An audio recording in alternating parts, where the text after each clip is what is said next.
Right, let's talk about Burkina Faso. You might not be able to point to it on a map immediately. No judgment, geography is hard. But something pretty remarkable is happening there.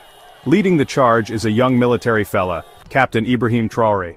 Now, on May 22, 2025, just a few days ago from when I'm writing this, he didn't just make a speech, he basically dropped a policy bomb. In Bobo Dioulasso, the country's second city, he launched a massive agricultural initiative. This wasn't your average let's plant a few more trees kind of announcement. We're talking a serious game-changing investment aimed at fundamentally shifting how the country feeds itself and more importantly, how it sees itself on the world stage. It's a bold move, especially for a leader who's relatively new on the scene, but clearly isn't afraid to shake things up. Think about it, a military leader, usually associated with, well, military stuff, making his big stand in a field, literally. He's talking about seeds and tractors, not tanks and jets, as his primary weapons for national liberation.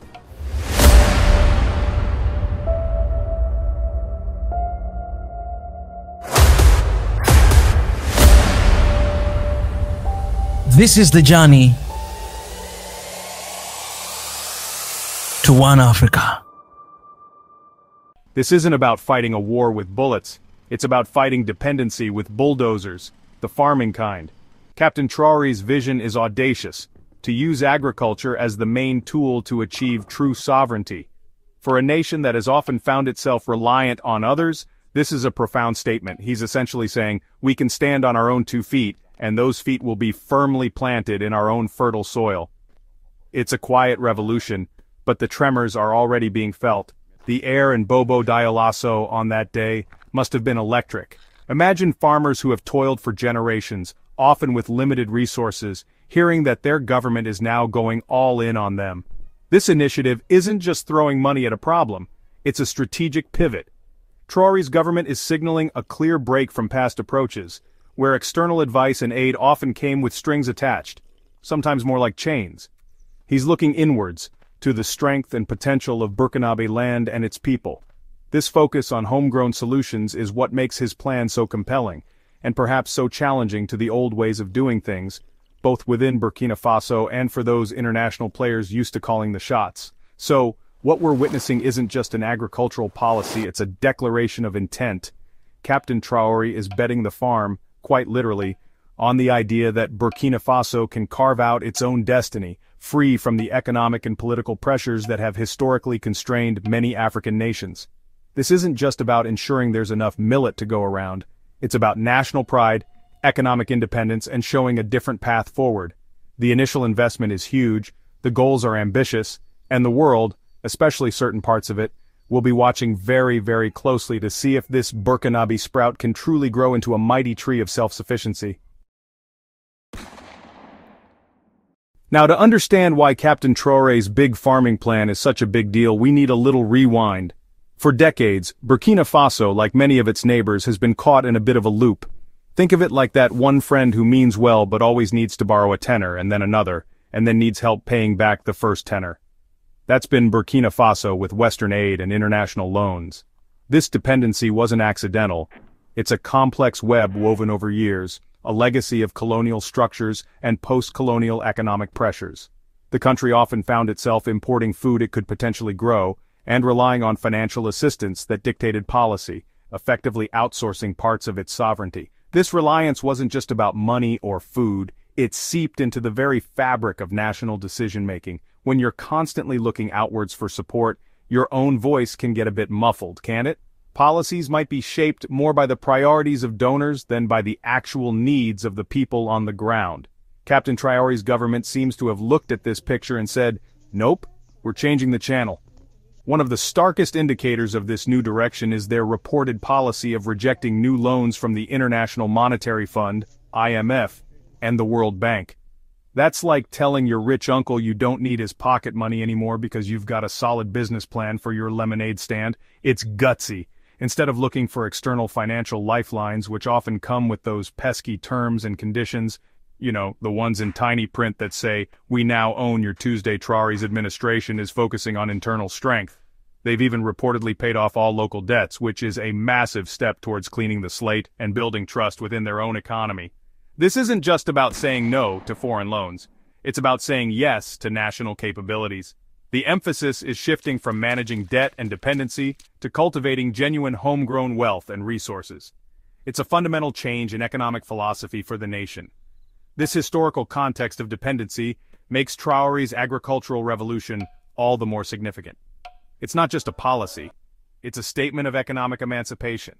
By aiming for food sovereignty, Burkina Faso is directly challenging the structures that have kept it reliant on external powers for its most basic need, feeding its population. It's a long and difficult road, no doubt, but the intention is clear. They are not just trying to grow more food, they are trying to grow a new future, one where Burkina Faso dictates its own terms, starting from the ground up. This shift is crucial for understanding the depth and ambition of what's unfolding. So, Captain Traoré stands up and says, "We're going big on farming."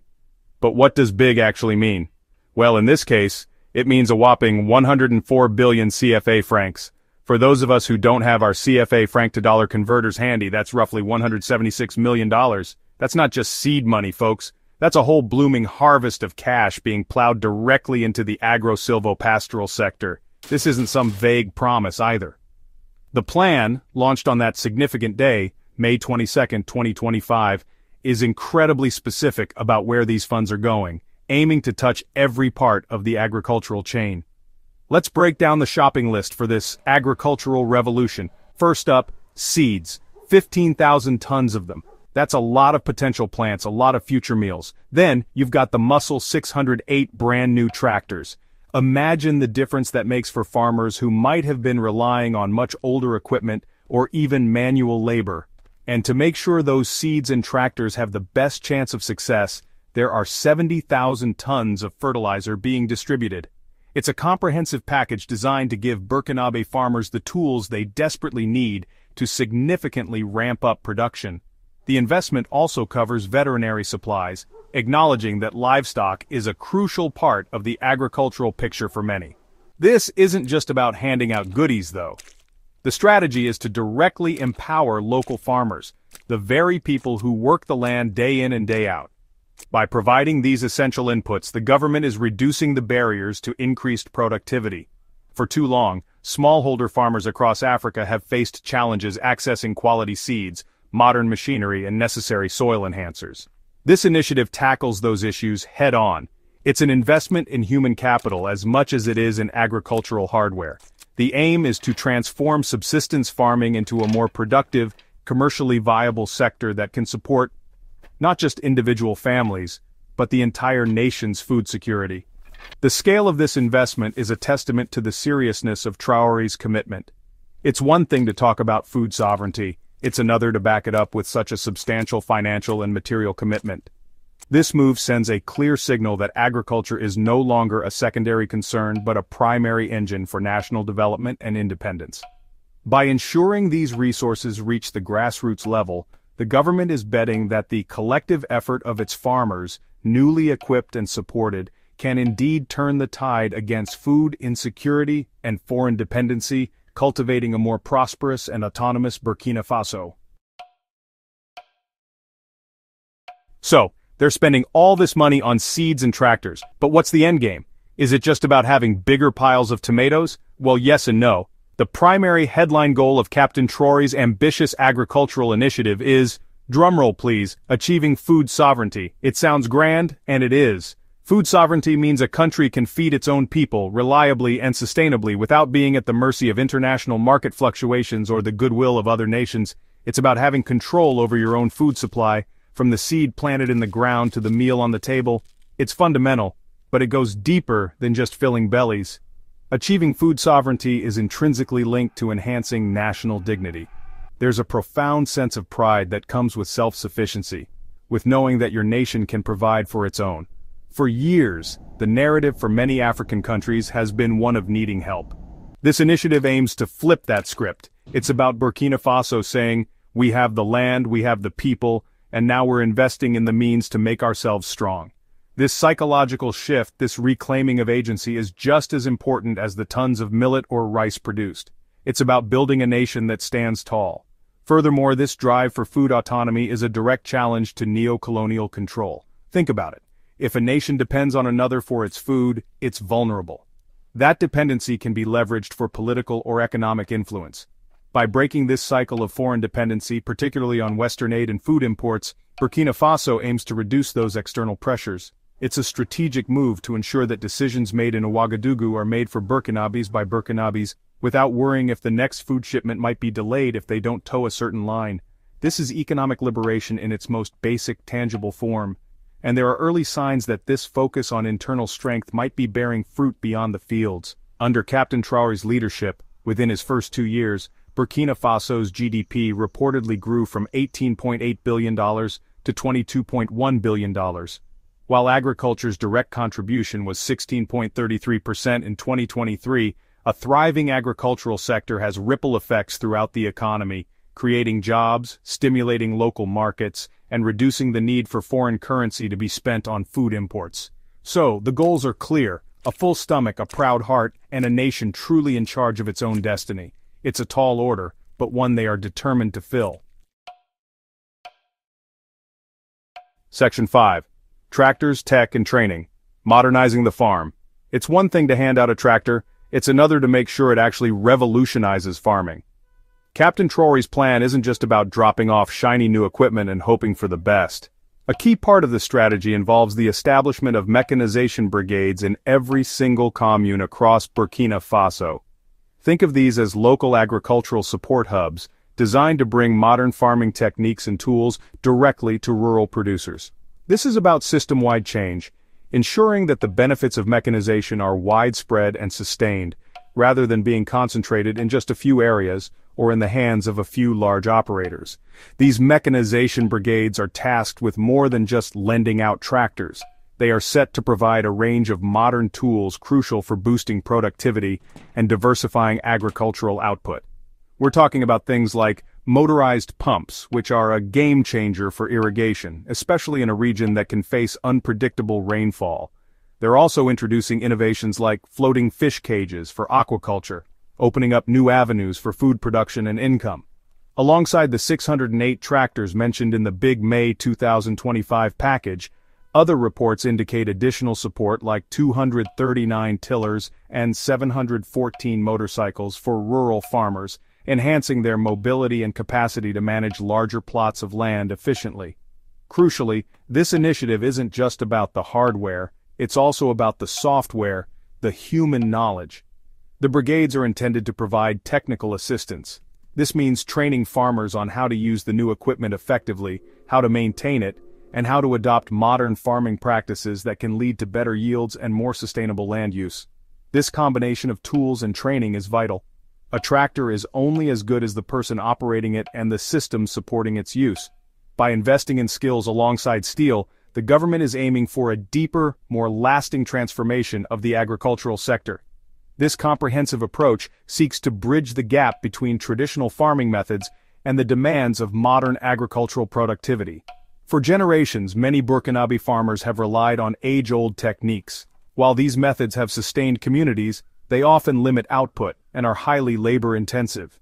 By introducing mechanization and technical support at the local level, the government hopes to unleash the latent potential of its agricultural workforce, making farming less arduous, more profitable, and more appealing to younger generations. It's a strategic effort to empower farmers with the 21st century tools they need to feed the nation and build a more resilient agricultural economy. Section 6. More than just millet. Symbols of a new dawn. Captain Traoré's revolution isn't just happening in the fields, it's also about a powerful symbolic shift, a deep clean of colonial cobwebs. While the agricultural drive is the economic backbone of this new assertiveness, other actions are sending equally strong messages about Burkina Faso's intent to reclaim its identity and sovereignty. For instance, the decision to ban British-style legal wigs and gowns in courtrooms, replacing them with traditional Burkinabe attire, might seem like a small thing. But symbols matter. It's a visual declaration. Our justice system will reflect our culture, not that of our former colonizers. It's about decolonizing the mind and the institutions. This symbolic housekeeping extends to international relations too. Under Traoré's leadership, Burkina Faso has taken decisive steps to reduce overt foreign influence. Most notably, with the expulsion of French troops and some French media outlets. These moves, while controversial internationally, resonate deeply with a sentiment across parts of Africa that feel the continent is still subject to external manipulation. These are not actions taken lightly, and they signal a clear intent to forge a foreign policy based on Burkinabe interests, first and foremost, rather than historical allegiances or external pressures. It's a bold assertion of national autonomy on the geopolitical stage. The push for economic self-determination also has strong symbolic undertones. The government hasn't just focused on growing food, it's also taken steps to ensure that the nation's mineral wealth benefits its own populace. A key policy here is the ban on the export of unrefined gold. This means more of the value addition process and therefore more of the profits stays within Burkina Faso. They've even established a state-of-the-art gold mine. This is a direct challenge to historical patterns where African resources were extracted and processed elsewhere with minimal benefit to the source countries. It's about owning your wealth, literally. All these actions, from the courtroom attire to the gold mines to the agricultural fields, paint a picture of a nation undergoing a profound transformation. They are interconnected, each reinforcing the message of self-reliance and sovereignty. The agricultural initiative, therefore, isn't an isolated policy, but part of a much larger vision for a truly independent Burkina Faso. It's about fostering a national identity that is confident, self-assured, and rooted in its own culture and capabilities. This multifaceted approach is what makes Traoré's leadership so noteworthy, and is why it's capturing attention far beyond Burkina Faso's borders, inspiring others who dream of a similar rebirth. Section 7. The proof is in the produce early wins and happy farmers. Alright, so we've heard about the grand plans, the big money, and the powerful symbols, but is any of this actually working? Is the food actually, growing? Well, according to reports, the early signs are pretty encouraging. Even before the massive May 2025 injection of funds, policy shifts under Traoré were starting to yield tangible results in the agricultural sector. Between 2022 and 2024, Burkina Faso apparently saw some significant increases in key crop production, which is exactly what you want to see when you're aiming for food sovereignty. Let's look at some numbers, because numbers don't lie, usually. Tomato production, for example, reportedly climbed from 315,000 metric tons to a juicy 360,000 metric tons. That's a lot more passata in the making. Millet, a staple crop in the region, saw its production increase from 907,000 metric tons to over 1.1 million metric tons.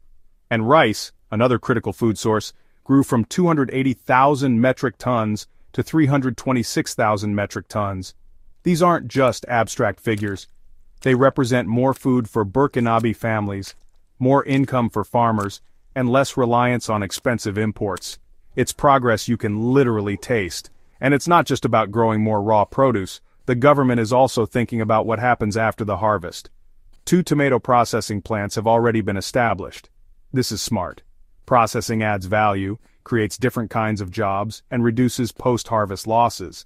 Instead of just selling raw tomatoes, some of which might spoil, they can now turn them into paste, sauces, or other products with a longer shelf life, potentially even for export on their own terms. This kind of value addition is crucial for building a robust agricultural economy that truly benefits the nation. Local leaders and farmers are clearly taking note. Inusa Ouedraogo, who heads the National Union of Seed Producers, had some pretty enthusiastic words for Captain Traoré's approach. He praised it as visible action, not promises, highlighting the crucial alignment between what the president says and what the government does.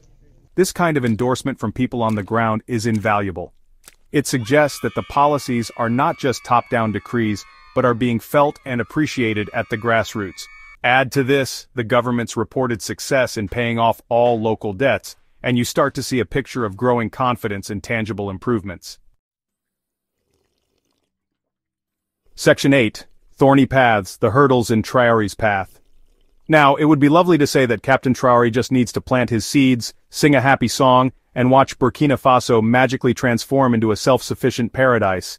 But as anyone who's ever tried to grow a houseplant knows, things are rarely that simple. The road to agricultural freedom and true sovereignty is paved with some pretty hefty challenges. One of the most significant is regional instability. Burkina Faso is located in the Sahel, a region that has been grappling with serious security issues, including extremist insurgencies. This instability can disrupt farming activities, displace communities, and divert resources that could otherwise be invested in development. Then there's the not-so-small matter of powerful external interests. Let's be frank, the current global economic order often benefits from African dependence. Countries and corporations that have profited from selling goods to Africa, extracting its resources cheaply, or lending money with strings attached might not be thrilled by a nation like Burkina Faso successfully charting its own course towards self-reliance. This quiet revolution is a rebellion against that status quo, and such rebellions often face pushback, whether it's subtle economic pressure, negative international media narratives, or more overt attempts to undermine the new direction. It's a high-stakes game with powerful players. Even some domestic policies, while aimed at larger goals, can attract scrutiny. For instance, Burkina Faso has introduced a prison reform program where offenders' sentences can be reduced through agricultural labor. The idea is to turn prisons into correctional facilities, equip inmates with useful skills, boost food production, and ease overcrowding. Each month of farm work reportedly shaves 3 months off a sentence.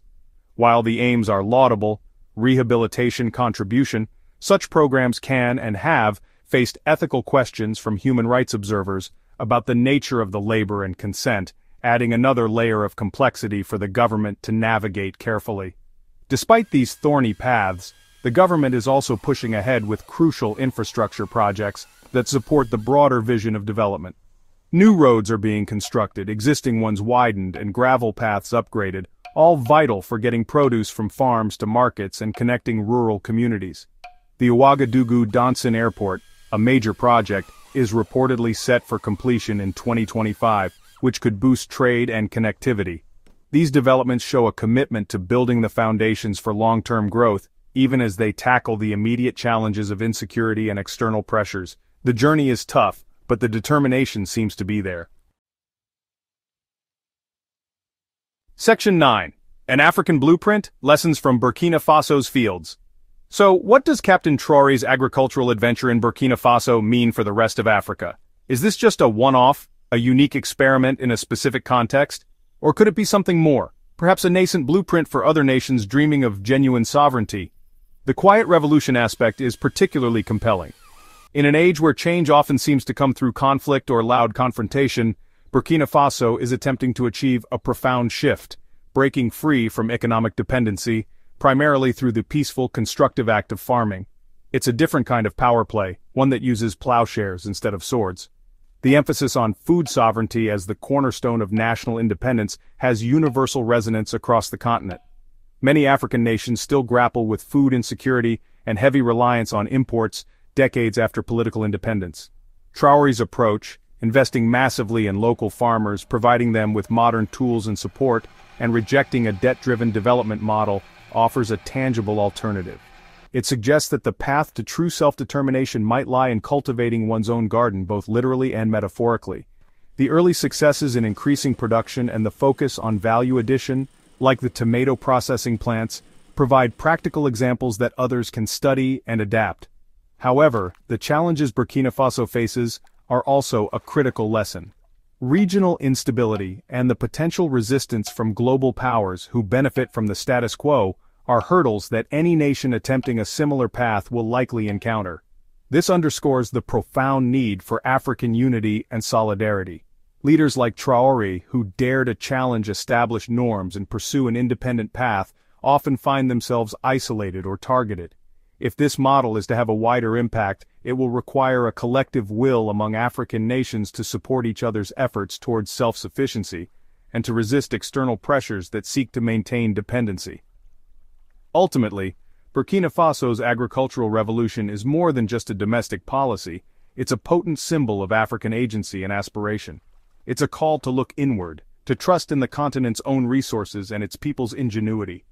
While the final harvest is yet to be reaped, the seeds being sown by Captain Traoré offer a vision of a future where African nations are not just recipients of aid, but architects of their own prosperity and masters of their own destiny.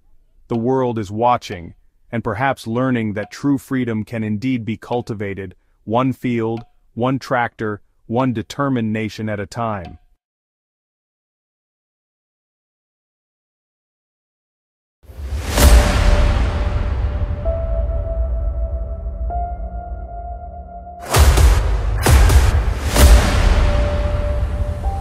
This is the journey to One Africa.